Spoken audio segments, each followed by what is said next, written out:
Radhe Radhe friends. ओम गम गणपते नमः। ओम नमो भगवते वासुदेवाय। प्रेरणादायक कहानियाँ। हिंदी कहानियाँ एक ऐसी विद्या जो जीवन को, परिस्थितियों को अपने में लेकर उलझी हुई समझ को सुलझा देती हैं। हिंदी कहानी हमारे व्यक्तित्व को एक दर्पण की भांति हमारे सामने प्रेषित करती हैं, जिनसे हमें अपने कर्मों का बोध होता है। माना कि कहानियाँ काल्पनिक होती हैं, पर कल्पना परिस्थिति के द्वारा ही निर्मित होती हैं। प्रेरणादायक कहानियाँ यह एक दर्पण की तरह उनका मार्गदर्शन करती हैं, और वही कहानियाँ छोटे छोटे बच्चों को सही गलत की पहचान कराती हैं। कहानियों के द्वारा उन्हें नीति का ज्ञान होता है, उनमें संस्कारों की वृद्धि होती है। कहानियाँ इसलिए इतनी प्रभावशाली होती हैं क्योंकि उनमें पात्र होते हैं, संवाद होते हैं जो दिल और दिमाग में जगह बना लेते हैं, जिन्हें व्यक्ति आसानी से स्वीकार कर लेता है और याद रख पाता है। यही कारण है कहानियों को सर्वांगीण विकास के लिए सबसे सुंदर विद्या समझा जाता है। स्वामी विवेकानंद की प्रेरक कहानियाँ। लक्ष्य पर ध्यान। यह उन दिनों की बात है जब स्वामी विवेकानंद अमेरिका में थे। एक दिन वो सैर के लिए निकले और घूमते घूमते एक पुल के पास पहुंचे। तभी उनकी नज़र पुल पर खड़े बच्चों पर गई। सभी बच्चे बंदूक से पुल के नीचे बहती बड़ी सी नदी में तैर रहे अंडों के छिलकों पर निशाना लगाने की लगातार कोशिश कर रहे थे। कई कोशिशों के बाद भी वो एक बार भी अंडे के छिलके पर सही निशाना नहीं लगा पाए। यह देखकर स्वामी विवेकानंद बड़े हैरान हुए। उनके मन में हुआ कि मुझे भी एक बार कोशिश करनी चाहिए। उन्होंने बच्चों से बंदूक मांगी और खुद निशाना लगाने लगे। स्वामी ने बंदूक तानी और अंडे के छिलके पर पहली बार में ही निशाना लगा दिया। पहला निशाना सही लगने के बाद उन्होंने एक के बाद एक कई सारे अंडे के छिलकों पर सही निशाना लगाया। स्वामी जी के निशाने की कला को देखकर बच्चे हैरान रह गए। बच्चों ने स्वामी जी से पूछा कि आखिर वो कैसे एक के बाद एक सही निशाना लगा रहे हैं। आगे बच्चों ने कहा कि वो बहुत देर से उन छिलकों पर निशाना लगाने की कोशिश कर रहे हैं, लेकिन ऐसा हो नहीं रहा है। हमें भी बताइए, सही तरीके से निशाना लगाने के लिए क्या करना चाहिए। स्वामी विवेकानंद ने बच्चों को जवाब देते हुए कहा कि इस दुनिया में ऐसा कोई काम नहीं है जो किया नहीं जा सकता। दुनिया में कोई भी काम असंभव नहीं है। बस अपना सारा ध्यान उस काम की तरफ लगाओ जिसे तुम्हें करना है या जिसे तुम कर रहे हो। उन्होंने आगे बताया कि अगर निशाना लगाते वक्त तुम्हारा सारा ध्यान अंडे के छिलके पर होता तो तुम निशाना ठीक तरीके से लगा पाते। इस कहानी से हमें यह शिक्षा मिलती है कि लक्ष्य को पूरा करने की चाहत रखने वाले को हमेशा पूरा ध्यान उस लक्ष्य पर ही रखना चाहिए। ऐसा करने से लक्ष्य की प्राप्ति होती है। शिक्षा पर विचार। स्वामी विवेकानंद जी का आदर्शों से भरा जीवन हम सभी को प्रेरणा देता है। उनके उच्च विचार न केवल हमारे जीवन में नई ऊर्जा का संचार करते हैं, साथ ही हमारा मार्गदर्शन भी करते हैं। वर्तमान स्थिति को देखते हुए हमें उनकी शिक्षा संबंधी विचार बहुत याद आते हैं। स्वामी जी मानते थे कि सही शिक्षा के अभाव के कारण ही हमारा देश अभी तक पूर्ण विकसित नहीं हो पाया है।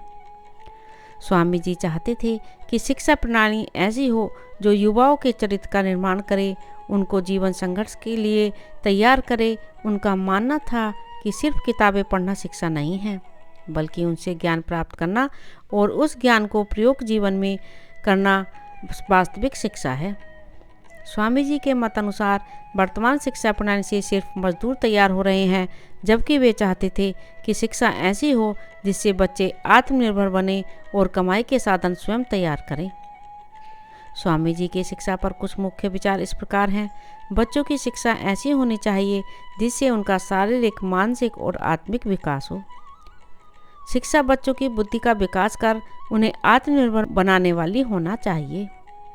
बालक बालिकाओं को समान रूप से शिक्षा मिलनी चाहिए। आचरण और संस्कारों के माध्यम से बच्चों को धार्मिक शिक्षा भी दी जानी चाहिए। देश की आर्थिक प्रगति के लिए तकनीकी ज्ञान भी शिक्षा में शामिल किया जाना चाहिए। स्वामी जी युवाओं में अनंत साहस और शक्ति का संचार करना चाहते थे। उनका मानना था कि बेहतर समाज के निर्माण के लिए युवाओं का सही मार्गदर्शन जरूरी है। इसीलिए उन्होंने शिक्षा को बहुत महत्व दिया। उनका मत था कि हर बालक में कुछ न कुछ संभावनाएं अवश्य होती हैं, ज़रूरत है तो बस उसे पहचानने की और विकसित करने की, जिससे एक निडर, साहसी और आत्मनिर्भर चरित्रवान युवा का निर्माण हो सके। ऐसे में जब देश का युवा शक्तिशाली और बलवान होगा तो अपने आप ही विकासशील और आत्मनिर्भर देश का निर्माण होगा। इसीलिए स्वामी जी का मानना था कि वास्तविक शिक्षा वो है जो व्यक्ति की क्षमताओं को अभिव्यक्त कर उसे कामयाब बनाती है। इस कहानी से हमें यह शिक्षा मिलती है कि इस प्रकार स्वामी जी की शिक्षा संबंधी विचार ने हमें बताया कि हमारा असल ज्ञान वो है जो हमें जीवन में सफल और स्वतंत्र बनाए, न कि वो जो हमें गुलामी की ओर ले जाए। ये वास्तविक ज्ञान हम में ही मौजूद होता है, बस उसे पहचान कर विकसित करने की ज़रूरत है। सच्चा पुरुषार्थ। समय के साथ ही स्वामी विवेकानंद का ज्ञान और बातें पूरी दुनिया में फैल रही थीं। उनके भाषण और बातों से भारत के लोग ही नहीं बल्कि विदेशी भी प्रभावित थे। हर कोई उन्हें अपना आदर्श मानने लगा था। स्वामी विवेकानंद की बातों और विचारों से एक विदेशी महिला इतनी प्रभावित हुई कि मन ही मन में उन्होंने स्वामी से शादी करने की ठान ली। वो हर दिन उनके बारे में ही सोचती रहती थी। उस महिला ने स्वामी से मिलने की भी बहुत कोशिश की, लेकिन ऐसा हो नहीं पाया। कुछ समय बाद एक बार वह विदेशी महिला उस प्रोग्राम में पहुंच गई जहां स्वामी विवेकानंद भी मौजूद थे। वो बिना किसी डर के स्वामी के पास पहुंची और बिना किसी डर के कहा, मैं आपसे शादी करना चाहती हूँ। महिला की मन की बात को सुनकर स्वामी विवेकानंद ने उनसे सवाल किया कि आखिर आप मुझसे ही शादी क्यों करना चाहती हैं? मुझ में ऐसा क्या आपने देखा है? स्वामी जी के सवाल का जवाब देते हुए उस विदेशी महिला ने कहा कि आपसे मैं बहुत प्रभावित हूँ। आप बड़े ज्ञानी और गुणवान हैं। मैं चाहती हूँ कि मेरा बेटा भी बिल्कुल आपके जैसा ही हो। इसी वजह से मैं आपसे शादी करना चाहती हूँ। महिला की इस इच्छा को जानकर स्वामी जी ने महिला से कहा कि ऐसा होना असंभव है क्योंकि मैं एक सन्यासी हूँ।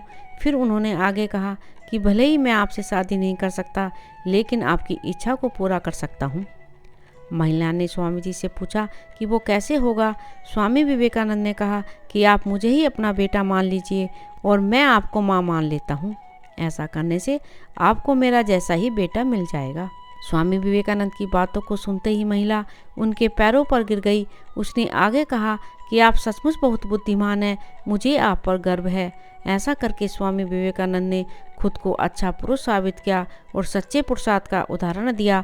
असली पुरुषार्थ वही होता है जब पुरुष के मन में नारी के लिए माँ जैसा सम्मान का भाव होता है।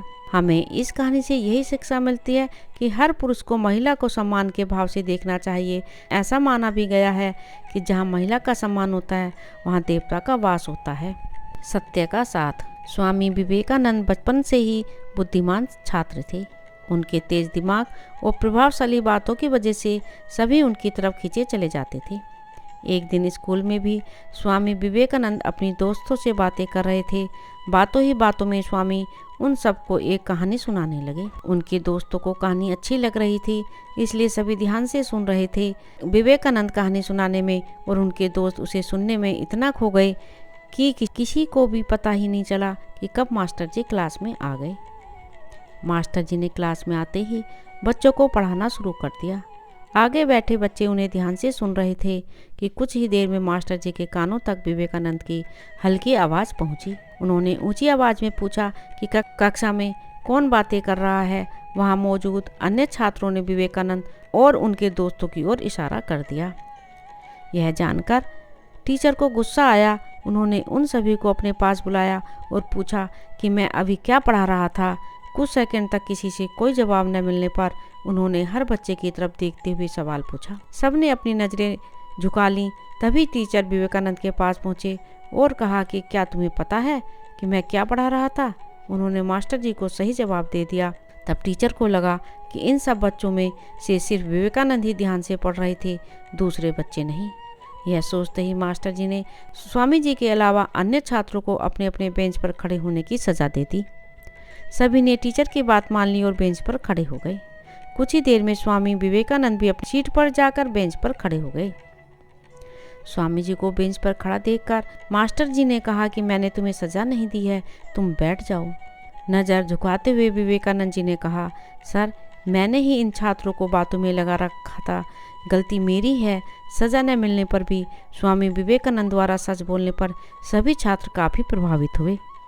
कहानी से सीख मिलती है कि जीवन में हमेशा सच बोलना चाहिए।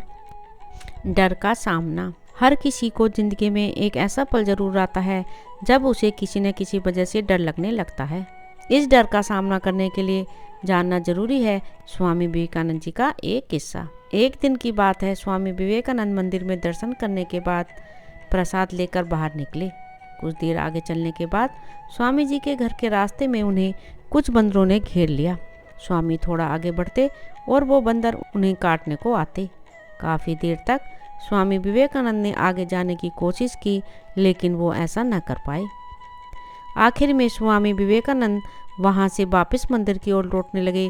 उनके हाथ से प्रसाद की थैली को छीनने के लिए बंदरों की टोली भी उनके पीछे भागने लगी।